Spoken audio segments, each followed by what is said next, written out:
Good morning to you all. Just listening to the conversation this morning, I felt the need to just give you a little story about the time in which I sat as a minister in Nelson Mandela's cabinet in the first few weeks. And remember, we had just stepped back from the precipice of a racial catastrophe. And we were sitting there as very hostile protagonists in the cabinet room.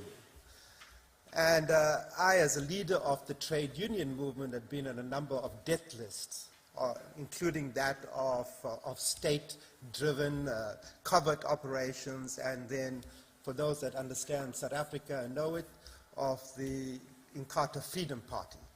And here I was sitting next to the former president, the last president of apartheid South Africa, President de Klerk, and next to Buthelezi, who was the leader of the Inkatha Freedom Party.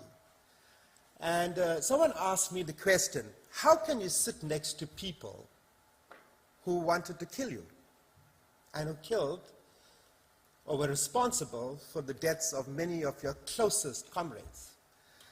And my answer was very simple, because it's a simple answer that Mandela often gave, that you do not negotiate with your friends, you negotiate with your enemies. And for me, it really was about how does one learn from the past, better understand your present, in order to deliver a better future. And so we sat around that table on the basis of principles, of objectives, of building a non-racial, democratic, non-sexist South Africa. That was the future we committed to.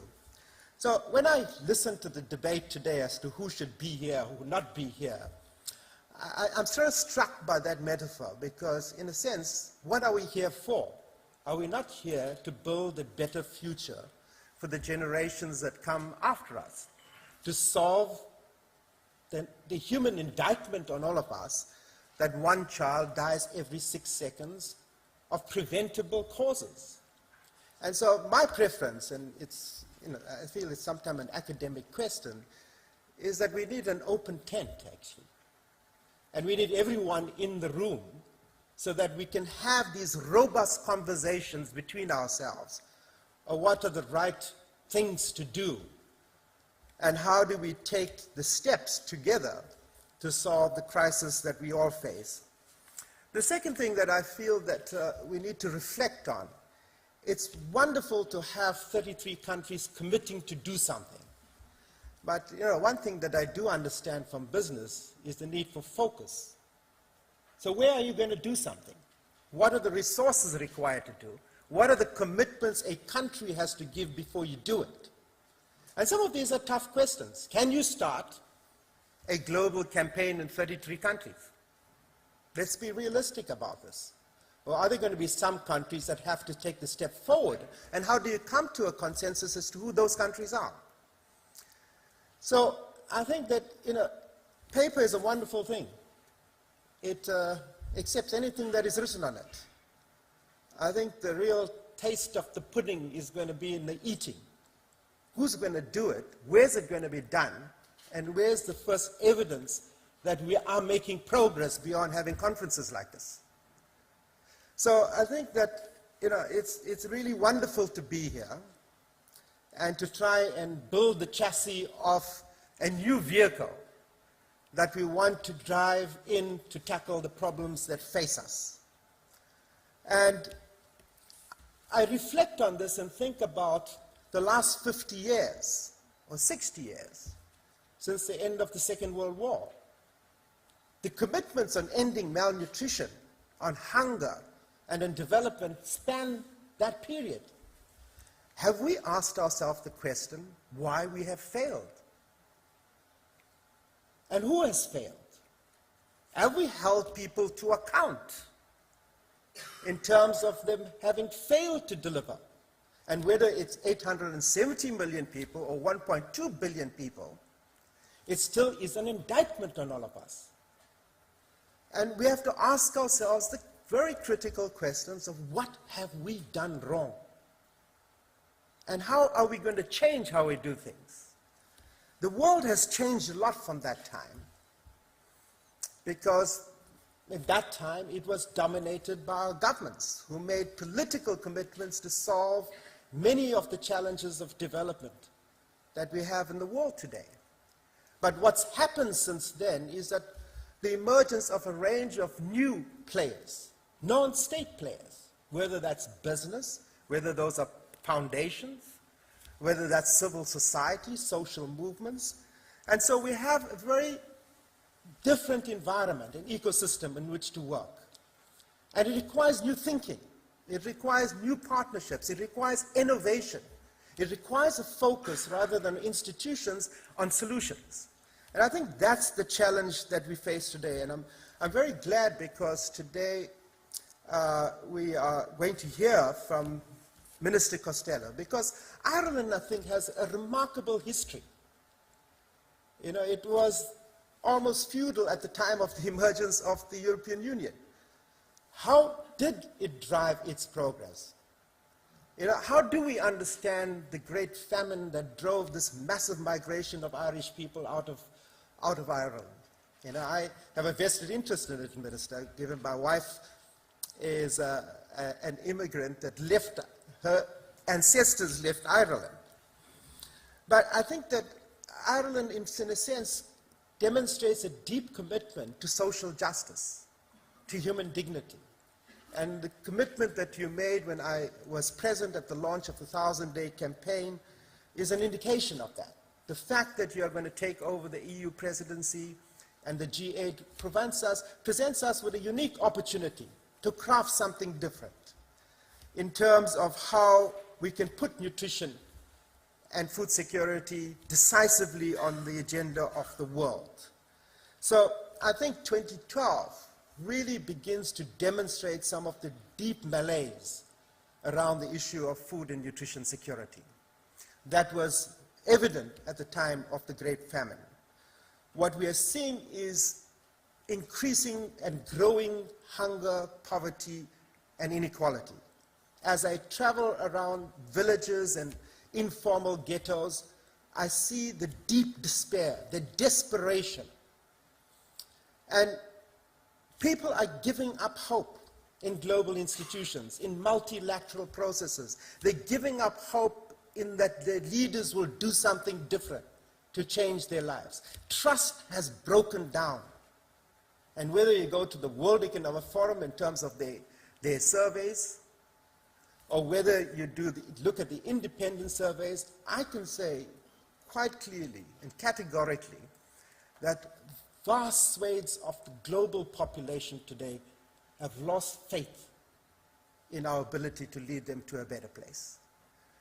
And what we have to do is demonstrate and rebuild that confidence in people. And we are only going to be able to do that if we really tackle the issues that are closest to their heart.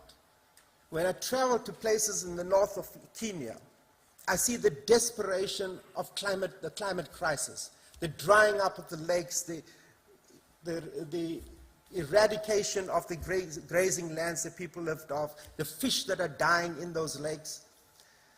And we look at these people and we treat them as statistics. And so I look at Africa, and I've come recently out of a conference with 400 African youth leaders. The average age of half the population of Africa is under 20. The average age of the head of state is over 60, but closer to 70. There is such a phenomenal disconnect there. By 2035, the workforce in Africa will be bigger than that of China. By 2050, 1/4 of the youth of the world will be African. What is the future that they believe they have today, when in fact half of them that go through, even where they have the benefit of education, end up with very few skills, no jobs, and unlikely to have the dignity of labor in their lifetimes? And this is a phenomenon not just in the developing world. You come to Europe and you're seeing increasingly the same phenomenon. And I think that is the challenge that we face I think in that challenge, we have to look at very fundamentally different ways of solving these crises. I look at the issue of land grabs in Africa. 60% of the arable land left in the world is in Africa. I visited Mozambique recently. 6 million hectares of land have been given away to large companies and foreign governments. They have displaced communities. They are destroying biodiversity by pursuing monocropping. They are increasing household food insecurity. So here's a great opportunity that we have as Africa to not just feed the world, but to feed ourselves. And what's happening? Growing food insecurity. And if you look at some of the statistics that are coming, for example, that I've read, if you look at malnutrition, then 80% of the problem of malnutrition are the children of people who are smallholder farmers and marginal farmers. Are we looking in the right place when we want to target malnutrition? We know conclusively that if we increase the rights, the incomes, and the empowerment of women who are farmers, who produce 80% of the food in Africa and Asia, that we know that there's empirical evidence that the health, education, and nutrition of their children improve. What are we prepared to do to take a stand on that? Where women in Africa own 2% of the land and access 10% of the extension services. So these are the structural issues that we have to tackle and have the courage to tackle if we want to solve the issues of malnutrition on a systemic basis. Otherwise, we are putting on a bit of elastoplast. And we may walk out of places like this and conferences like this with feeling very good. But the reality is that those hungry will grow in numbers, and they will remain hidden from the sight of those that are in power. So part of the challenge that we face here today is talking truth to power, whether that power is economic power of you as businesses, whether it is the United Nations, whether it is the elephant in our room, which is our governments, or whether it is civil society, which often acts like a poverty elite representing the poor, but whose views often don't coincide with the views that I hear at the coalface. So I'm hoping that in the Sun movement, and have a sort of approach of humility, that movements don't come from rooms like this. Movements come when people take ownership at a grassroots level in those ghettos, in those villages. When they take ownership of their future, like I saw when I had this meeting with the Dalit movements, they are the ones that will take the fight for better nutrition forward. And we should see in them our true partners. And so I'm hoping that in the way we conduct ourselves, that we will have the courage to stand up and stand for the truth, to admit where we have wrong, to correct that, to learn from our past mistakes in order that we can deliver a better future to the children and the future generations that come after us. Because there's a saying that I often use, that we do not inherit the world from our ancestors. We borrow it from our children. Thank you very much.